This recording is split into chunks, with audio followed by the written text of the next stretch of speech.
എല്ലാവർക്കും സ്വാഗതം, വണക്കം. ഈ വീഡിയോയിൽ ക്രിസ്ത്യാനികൾ വളരെ ആത്മീയ എരിവോടെ ഭയഭക്തിയോടെ ആചരിക്കുന്ന ഒരു മത ആചരണത്തിൻ്റെ എന്നെ മറന്നു കളഞ്ഞ അടിസ്ഥാന അർത്ഥം ഒന്ന് വെളിപ്പെടുത്തുക എന്നതാണ് ലക്ഷ്യം.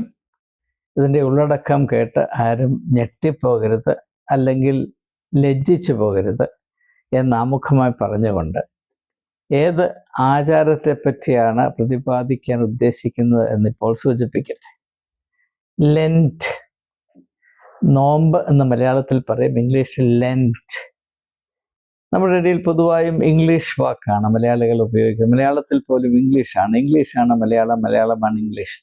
അങ്ങനെ ഒരു സ്ഥിതി വിശേഷം നിൽക്കുന്നത് കൊണ്ട് ലെൻറ്റ് എന്ന ഈ ഒരു ആചാരം, അതിൻ്റെ അർത്ഥം എന്താണ്, എങ്ങനെയാണ് നാം അതിനെ മനസ്സിലാക്കേണ്ടത്, ആ ആചാരത്തിൻ്റെ പുറകിലുള്ള അറിവും അനുഭവവും എന്താണ്, ഇതൊക്കെ 100% മറന്നുപോയി കഴിഞ്ഞിരിക്കുന്നത് കൊണ്ട് അവയൊന്ന് ഓർത്തെടുക്കുന്നത് പ്രയോജനപ്പെടും എന്ന വിശ്വാസത്തിലാണ്, താല്പര്യത്തിലാണ്, ലക്ഷ്യബോധത്തിലാണ് ഞാൻ ഈ എൻ്റെ പുതിയതായിട്ടുള്ള അറിവുകളല്ല, പണ്ട് കാലത്ത് ആളുകൾക്ക് അറിയാമായിരുന്ന കാര്യങ്ങൾ ഞാൻ ഈ വീഡിയോയിൽ കൂടെ ഒന്ന് വെളിപ്പെടുത്താൻ ശ്രമിക്കും. ലെൻറ്റ് എന്ന വാക്ക്, ഞാനൊരു ഇംഗ്ലീഷ് സ്റ്റുഡൻ്റാണ്, വിദ്യാർത്ഥിയാണ്, ഇംഗ്ലീഷ് ഭാഷയുടെ വിദ്യാർത്ഥിയാണ്. അതുകൊണ്ട് ഞാൻ ആദ്യമായിട്ട് എന്തെങ്കിലും കാര്യത്തെപ്പറ്റി ചിന്തിക്കുവാൻ താല്പര്യപ്പെടുമ്പോൾ ആദ്യമായിട്ട് ചെയ്യുന്നത് ആ വാക്കിൻ്റെ അർത്ഥം എന്താണ്. വാക്കിൻ്റെ അർത്ഥം അറിയാതെ നമുക്കത് എന്താണ് സൂചിപ്പിക്കുന്നത് എന്ന് ചിന്തിക്കാൻ സാധ്യമല്ല എന്നത് കൊച്ചു കുഞ്ഞുങ്ങൾക്ക് പോലും അറിയാവുന്ന അല്ലെങ്കിൽ അറിയേണ്ട കാര്യമാണ്. ലെൻറ്റ് എന്ന വാക്കിൻ്റെ അർത്ഥം എന്താണ്? വളരെ സരളമാണ്. ലെൻഡ് എന്ന വാക്കിൻ്റെ പാസ്റ്റ് ടെൻസും പാസ്റ്റ് പാർട്ടിസിപ്പിളുമാണ് ലെൻറ്റ്. LENT ആണ് പ്രസന്റ് ടെൻസ്, LENT ആണ് പാസ്റ്റ് ടെൻസ്, അത് കഴിഞ്ഞു പോയത് ഭൂതകാലം. LENT തന്നെയാണ് പാസ്റ്റ് പാർട്ടിസിപ്പിളും. ഇതാണ് ഭാഷയിൽ കൂടെ എനിക്ക് മനസ്സിലാക്കാൻ സാധിക്കും. അപ്പോൾ ഈ ലെൻഡ് എന്ന വാക്ക് നമ്മെ ഓർമ്മപ്പെടുത്തേണ്ട ഒരു അടിസ്ഥാന പ്രമാണമുണ്ട്. അത് ആത്മീയമായ പ്രമാണമാണ്. അതെന്താണ്? നമുക്കുള്ളതെല്ലാം, നാം ആയിരിക്കുന്നതും നമുക്ക് ആയിരിക്കുന്നതും അല്ലെങ്കിൽ നമുക്കുള്ളതുമെല്ലാം കടമായിട്ട് നാം സ്വീകരിച്ചിട്ടുള്ളതാണ്, അല്ലെങ്കിൽ നമുക്ക് നൽകിയിട്ടുള്ളതാണ്.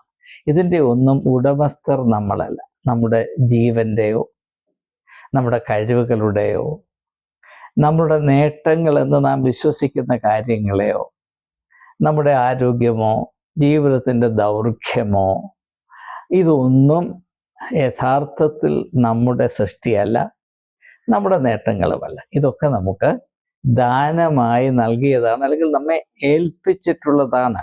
കാര്യവിചാരകം നടത്തുന്നതിന് വേണ്ടി ദൈവം നമ്മെ ഏൽപ്പിച്ചിട്ടുള്ള താലന്തുകളാണ് ഇവയെല്ലാം എന്ന അറിവാണ് ഈ ലെൻഡ് എന്ന വാക്കുകൊണ്ട് അടയാളപ്പെടുത്തിയിട്ടുള്ളത്. God has lent everything to us. ദൈവം നമുക്കെല്ലാം ഇതെല്ലാം നമ്മെ ഏൽപ്പിച്ചിരിക്കുന്നു. ഇതിൻ്റെ ഒന്നും ഉടമസ്ഥർ നമ്മളല്ല. ഇത് വളരെ അടിസ്ഥാനപരമായ ആശയമാണ്. എങ്കിലും നാം ലെൻറ്റ് ആചരിക്കുന്നതിലും അത് സംബന്ധമായി ചിന്തിക്കുന്നതിലും ഈ ഒരാശയം അല്പം പോലും ഇല്ല എന്നത് ദയവായി തിരിച്ചറിയണമെന്ന് വിനീതമായി ഞാൻ അപേക്ഷിക്കുകയാണ്. അതുകൊണ്ട് തന്നെ ആത്മീകമായി നോക്കുമ്പോൾ ഇതിൻ്റെ ഉടമസ്ഥൻ ഞാനാണ് എന്ന ചിന്തയാണ് ദൈവത്തോടുള്ള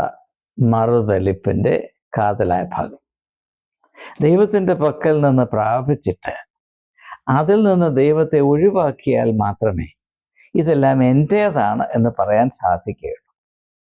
അപ്പോൾ ഇതെൻ്റേതാണെന്ന ബോധം ആത്മീകമായ മാലിന്യമാണ്. It is spiritual dirt, spiritual uncleanness. ഇത് മനസ്സിലാക്കേണ്ട ആവശ്യമുണ്ട്. ഇത് മനസ്സിലാക്കാതെ നമ്മൾ വർഷം തോറും ആഘോഷിക്കുന്ന അല്ലെങ്കിൽ ആചരിക്കുന്ന ലെൻറ്റ് ഉദ്ദേശിക്കുന്നത് എന്താണെന്ന് ആർക്കും ഒരു പൊടിയും കിട്ടത്തില്ല. അർത്ഥമറിയാതെയാണ് ഈ ആചാരവും എല്ലാ ആചാരങ്ങളും വളരെ ഭയഭക്തിയോടെ ആചരിച്ചു വരുന്നത് എന്ന് അതല്പം വൈക്ലഭ്യം സൃഷ്ടിക്കാവുന്ന ഒരു യാഥാർത്ഥ്യമാണെങ്കിലും സത്യമായതുകൊണ്ട് തിരിച്ചറിയേണ്ട ഒരു കടമ നമുക്കുണ്ട് എന്ന് ഞാൻ ഒന്ന് ഓർമ്മിപ്പിക്കുക മാത്രമേ ചെയ്യുന്നുള്ളൂ. അപ്പം അതുകൊണ്ട് ഈ ഉടമസ്ഥത മനോഭാവം ദൈവത്തിൻ്റെ നിന്ന് കടമായിട്ടെടുത്തത് എൻ്റേതാണ്. ഇപ്പം നിങ്ങൾ ഒരു കല്യാണം സംബന്ധിക്കാനായിട്ട് പോകണം. അപ്പം നിങ്ങളുടെ കയ്യിൽ വലിയ ആഭരണമൊന്നുമില്ല, കല്യാണത്തിൽ ഇച്ചിരി ആഭരണം ഇട്ടുകൊണ്ട് പോകണം. അപ്പോൾ ആലത്തെ വീട്ടിലെ കല്യാണിക്കുട്ടിക്കൊന്ന് ഒത്തിരി ആഭരണമൊക്കെ ഉണ്ട്, അവർക്ക് സമ്പത്തൊക്കെ ഉള്ളത് കൊണ്ട് കല്യാണിക്കുട്ടിയുടെ ഭർത്താവിന് കല്യാണിക്കുട്ടിയുടെ സൗന്ദര്യത്തെപ്പറ്റി അല്പം അഭിമാനമൊക്കെ ഉണ്ട് എന്നതുകൊണ്ട് അവർക്ക് ഒത്തിരി സ്വർണ്ണ ആഭരണമുണ്ട്. അപ്പോൾ അത് നിങ്ങൾ കടം വാങ്ങിച്ച് ഇട്ടുകൊണ്ട് കല്യാണത്തിന് പോയി. തിരിച്ചു വന്നപ്പോൾ കല്യാണിക്കുട്ടി പറയാണ് എൻ്റെ ആഭരണം തിരിച്ചു തരണം എന്ന് പറഞ്ഞാൽ അതാ എന്തുവാ കല്യാണിക്കുട്ടി നീ പറയുന്നത്, എൻ്റെ ആഭരണമല്ലയോ എന്ന് പറയുമ്പോഴത്തെ അവസ്ഥ എന്താണ്? അത് തന്നെയാണ് നാവും ദൈവവുമായുള്ള ബന്ധത്തിൽ നാം പ്രാപിച്ചിട്ടുള്ള കാര്യങ്ങൾ. ഇതെല്ലാം എൻ്റേതാണ്, ഇത് എൻ്റേതാണ് എന്ന് നിഗളിച്ച് നടക്കുമ്പോൾ സംഭവിക്കുന്നത് എന്ന ആശയം ലെൻറ്റിലുണ്ട് എന്നത് ഞാൻ 100% ആത്മധൈര്യത്തോടെ പറയുന്നു. നിങ്ങളെ ആരും തന്നെ അറിയിച്ചിട്ടില്ല. അതുകൊണ്ട് സംഭവിക്കുന്നത് എന്താണ്? അത് യേശു മുടിയനായ പുത്രൻ്റെ ഉപമയിൽ കൂടെ നന്നേ രേഖപ്പെടുത്തിയിട്ടുണ്ട്. നമുക്ക് ദാനമായി കിട്ടിയത് നമ്മുടെ സ്വത്താണെന്ന് തെറ്റിദ്ധരിക്കുമ്പോൾ പിന്നെ സംഭവിക്കുന്നത് എന്താണ്? ദൂരദേശത്തേക്കൊരു പോക്കാണ്. ആ മുടിയനായ പുത്രൻ്റെ ഉപമയിൽ ആ യുവാവ് അധ്വാനിച്ചുണ്ടാക്കിയ മുതലല്ല, അവൻ്റെ അപ്പൻ്റെ സ്വത്താണ്. അത് കൈപ്പറ്റിയ ഉടനെ എൻ്റെ സ്വത്താണ് എന്ന ഒരു ചിന്ത അവൻ്റെ മനസ്സിൽ വന്നപ്പോൾ അടുത്ത ചുവട് എങ്ങോട്ടാണ് വെക്കുന്നത്? ദൂരദേശത്തേക്കൊരു പോക്കാണ്. അങ്ങനെ ദൂരദേശത്തേക്ക് പോയി കഴിഞ്ഞാൽ അവിടെ എന്താണ് ചെയ്യുന്നത്? അവനെ തന്നെ നശിപ്പിക്കും. ഈ യാഥാർത്ഥ്യങ്ങൾ മുഴുവനും ഉൾക്കൊണ്ടെങ്കിൽ മാത്രമേ ലെൻറ്റ് എന്താണെന്ന് വേണ്ടതുപോലെ മനസ്സിലാക്കാനും അതുകൊണ്ട് അർത്ഥവത്തായി ആത്മീകമായ വിധത്തിൽ അതിനെ നിലനിർത്തുവാനും അല്ലെങ്കിൽ ആചരിക്കുവാനും സാധിക്കുകയുള്ളൂ എന്ന ഒരു അടിസ്ഥാന പ്രമാണം ദയവായി ഒന്ന് പരിഗണിക്കണമേ എന്ന് കർത്തൃനാമത്തിൽ ഞാൻ ഏവരോടും അപേക്ഷിക്കുകയാണ്. അപ്പോൾ നാം ലെൻറ്റ് ആചരിക്കുമ്പോൾ, ഞാൻ ഇതുവരെ പറഞ്ഞ കാര്യം നിങ്ങൾക്ക് സ്വീകാര്യമാണെങ്കിൽ, ലെൻറ്റ് ആചരിക്കുമ്പോൾ അതിലേറ്റവും പ്രധാനപ്പെട്ട കാര്യം നിങ്ങൾ മുട്ട തിന്നോ, പാല് കുടിച്ചില്ലയോ, അല്ലെങ്കിൽ ഇറച്ചി ഉപേക്ഷിച്ചോ, അതോ മീനെ പിടിക്കാൻ പോയില്ലയോ, മീനെ വിഴുങ്ങിയോ, മീൻ നിങ്ങളെ വിഴുങ്ങിയോ, അതൊന്നുമല്ല ഇവിടുത്തെ പ്രശ്നം. ഇതൊക്കെ അർത്ഥശൂന്യമായ കാര്യങ്ങളാണ്. അത് ലെൻറ്റ് സമയത്ത് നിങ്ങളിത് ഉപേക്ഷിച്ചു. അതിനകത്ത് എനിക്ക് ഒരു കാര്യവും പറയാനില്ല. ഉപേക്ഷിച്ചാലും ഇല്ലെങ്കിലും കണക്കില്ല. ഇതിനകത്ത് പ്രധാനപ്പെട്ട ആശയം എന്താണ്? നമ്മുടെ ജീവിതത്തിൻ്റെ എല്ലാ അവസ്ഥകളെപ്പറ്റി നമുക്ക് ദൈവത്തോട് കടപ്പാടുണ്ട് എന്നും നാം അവയെ എപ്രകാരമാണ് ഉപയോഗിക്കുന്നത്, അതിൻ്റെ മേൽ കാര്യവിചാരകത്വം നടത്തുന്നത് എന്നതിനെപ്പറ്റി ദൈവത്തിനോട് കണക്ക് പറയേണ്ട ഒരു ആവശ്യമുണ്ട് എന്നുള്ള തിരിച്ചറിവില്ലാതെ നാം എങ്ങനെയാണ് ലെൻറ്റ് ആചരിക്കുന്നത്? നാം എന്താചരിച്ചാലും അത് ലെൻറ്റ് ആകുകയില്ല. നിങ്ങൾ 40 ദിവസവും അല്ല 400 ദിവസവും ഇറച്ചി മീനും കഴിക്കാതെ ഇരുന്നാൽ അത് ലെൻറ്റ് ആകത്തില്ല. നിങ്ങൾ 1000 ദിവസം പാല് കുടിക്കാതെ പച്ചവെള്ളം മാത്രം കുടിച്ചുകൊണ്ടിരുന്നാലും അത് ലെൻറ്റ് ആകത്തില്ല. ലെൻറ്റ് ആകണമെങ്കിൽ എന്താണ്? നാം ആയിരിക്കുന്നത് നമുക്കുള്ള എല്ലാറ്റിൻ്റെയും യഥാർത്ഥ ഉടമ ദൈവമാണെന്നും അതുകൊണ്ട് അവയെ നാം പ്രയോജനപ്പെടുത്തുന്ന അല്ലെങ്കിൽ കൈകാര്യം ചെയ്യുന്ന വിധത്തിൽ നമുക്ക് ദൈവത്തോട് കണക്ക് ബോധിപ്പിക്കേണ്ട ആവശ്യമുണ്ട് എന്ന അറിവില്ലാതെ നമുക്ക് ലെൻഡ് എന്ന് പറയുന്ന ആശയത്തിൻ്റെ 4 അയലത്ത് വരാൻ സാധ്യമല്ല എന്നത് ദയവായി തിരിച്ചറിയാം. അതുകൊണ്ട് ഈ ഒരു ലെൻറ്റിൻ്റെ അർത്ഥം ശരിക്കും നമുക്ക് മനസ്സിലാകാൻ ഉതകുന്ന ഒരു ഉപമയാണ് താലന്തുകളുടെ ഉപമ. ഞാൻ ഉപമയെപ്പറ്റി പല വീഡിയോകളിൽ മുമ്പ് റെഫർ ചെയ്തിട്ടുണ്ട്. എങ്കിലും അതിൽ ഈ ആശയം ഞാൻ അവതരിപ്പിച്ചിട്ടില്ല. അതുകൊണ്ട് ഞാൻ ആ ആശയം ഇതിനോട് അനുബന്ധമായി ഒന്ന് നിങ്ങളുമായി പങ്കിട്ടുകൊള്ളട്ടെ. ആ ഉപമയിൽ താലന്തുകൾ 5 താലന്ത്, 2 താലന്ത്, 1 താലന്ത്, ഈ താലന്തുകൾ മുഴുവനും യജമാനൻ്റേതാണ്, ഭൃത്യന്മാരുടേതല്ല, അവരെ ഏൽപ്പിച്ചതാണ്. അതിമനോഹരമായി ഏറ്റവും സരളമായി യേശു ഈ യാഥാർത്ഥ്യത്തെ, ഞാൻ ഇതുവരെ അവതരിപ്പിച്ച യാഥാർത്ഥ്യത്തെ യേശു വെളിപ്പെടുത്തുകയാണ്, ചിത്രീകരിക്കുകയാണ്. പക്ഷേ ആ താലന്തുകൾ കയ്യിൽ കിട്ടിയപ്പോൾ ആ 3 ഭൃത്യന്മാരിൽ, വേലക്കാരിൽ അവരുടെ മനോഭാവം എന്താണ് എന്ന് വെളിപ്പെട്ടു വരികയാണ്. എന്തുകൊണ്ടാണ് ആദ്യത്തെ 2 ഭൃത്യന്മാർ 5 താലന്തും 2 താലന്തും കിട്ടിയവർ ഉടനെ പോയി അധ്വാനിച്ച് 5 10ആയും 2 4ആയും വർദ്ധിപ്പിച്ചത്? അത് യജമാനൻ ഏൽപ്പിച്ചതാണ് ഈ താലന്തുകളെന്ന ബോധ്യവും, ഇന്നല്ലെങ്കിൽ നാളെ യജമാനൻ മടങ്ങി വരുമ്പോൾ അതിന് ഞാൻ കണക്ക് ബോധിപ്പിക്കേണ്ടതാണ് എന്ന ഒരു തിരിച്ചറിവും കൊണ്ടാണ്. അത് യജമാനുള്ള സ്നേഹം കൊണ്ടാണ്.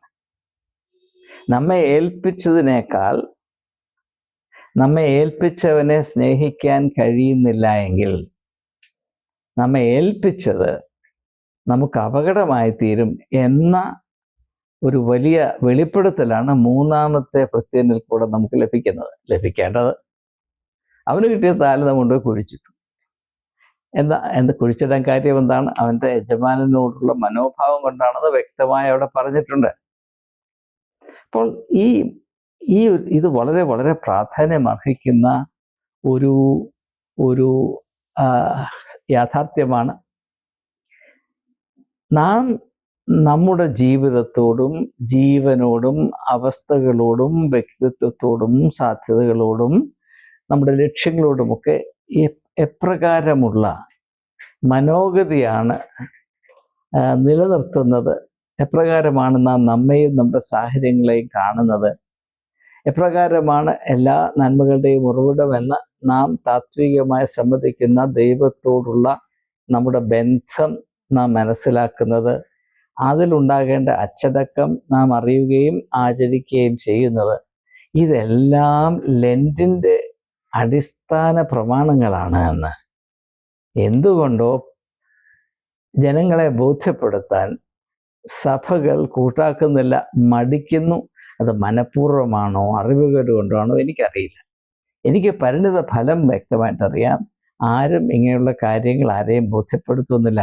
അതുകൊണ്ട് ലെൻറ്റ് എന്നുള്ളത്, നോമ്പ് എന്നുള്ളത് സത്യമായി നാം തിരിച്ചറിഞ്ഞാൽ എന്താണ് നമുക്ക് ബോധ്യപ്പെടേണ്ടത്?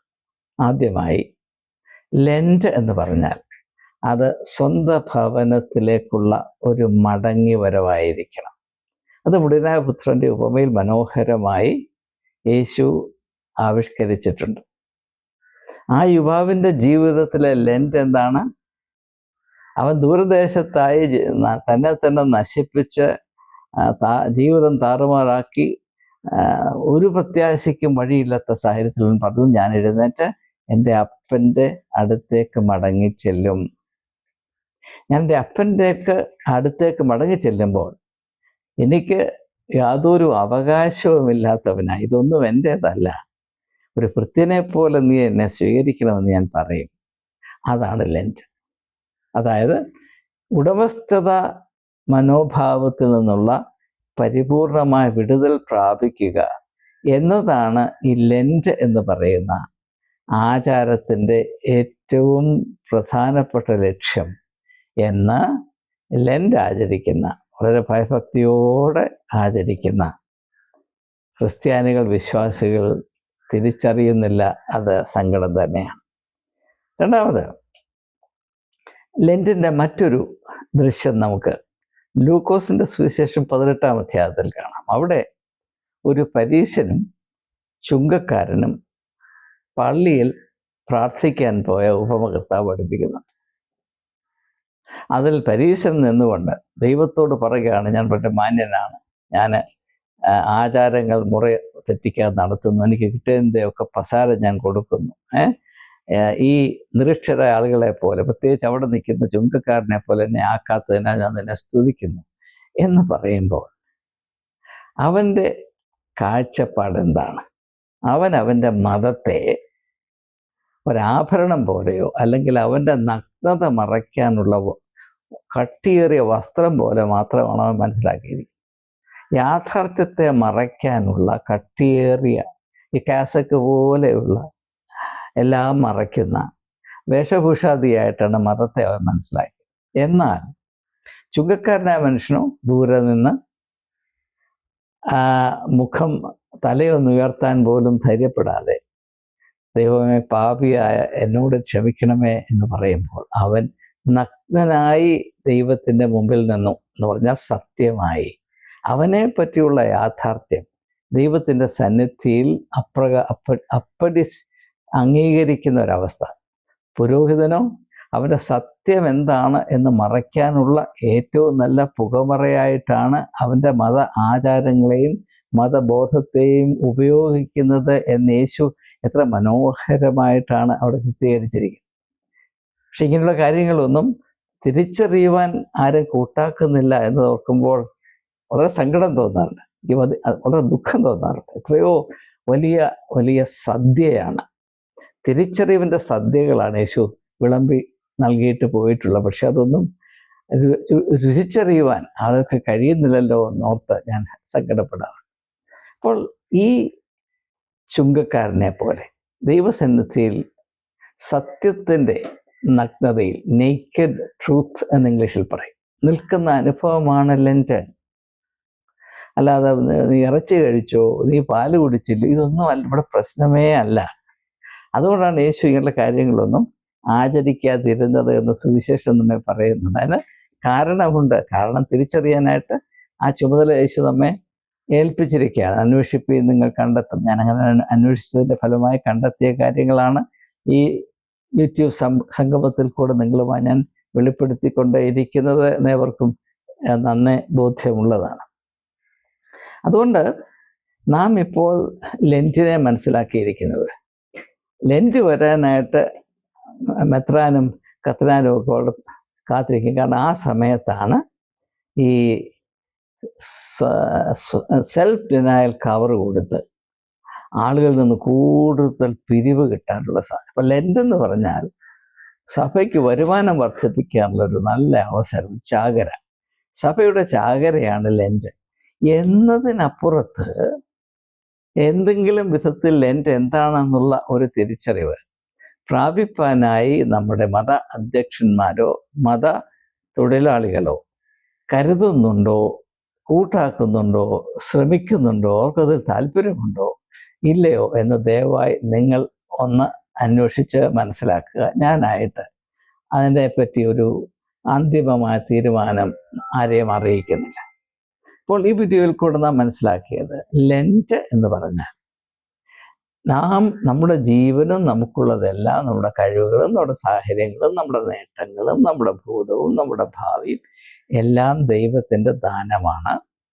അതുകൊണ്ട് അതിൽ നിഗളിക്കാതെ, അതിൻ്റെ മേൽ ഉടമസ്ഥതാ ബോധം എന്ന മാലിന്യം കൊണ്ടിടാതെ, ഈ നന്മ അല്ലെങ്കിൽ ഈ താലന്തുകൾ എന്നെ ഏൽപ്പിച്ച യജമാനനോട് ഞാൻ കണക്ക് ബോധ്യപ്പെടുത്തേണ്ടതാണ് എന്ന തിരിച്ചറിവിൽ അച്ചടക്കത്തോടെ നമ്മുടെ ജീവനെയും ജീവിതത്തെയും എല്ലാ സാഹചര്യങ്ങളെയും കൈകാര്യം ചെയ്യണമെന്ന തിരിച്ചറിവിൻ്റെ അടയാളപ്പെടുത്തലാണ് ലെൻറ്റ്.